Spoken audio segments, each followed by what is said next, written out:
ngeen jot suñu vidéo nag foo leen toll si biir réew mi wala si bitim réew da ngeen di abonné fii si Tawfekh Production ngeen mën a jot moo leen vidéo boo xam ne dugal nañ ko ngir mën a xam li nga xam ne moom la rek. ma defal leen situation bu bés bi tey altine fukki fan ak ñett ci weeru avril 2020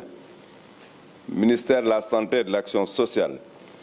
jot na résultat wu test yi ñu def tey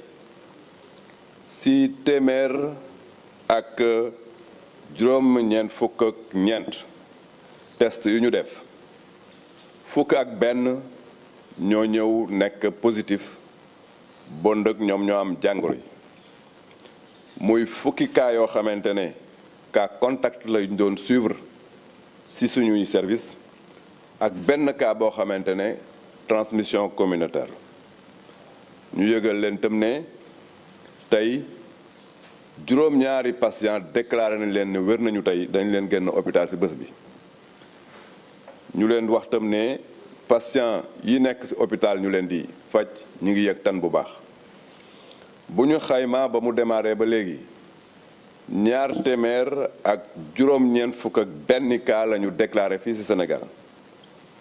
ci ñaar téeméer ak juróom-ñeent fukk ak benn yooyu téeméer ak juróom-ñaar fukk ak juróom-ñett ñoo ci wér ñaar ñoo ci génn àdduna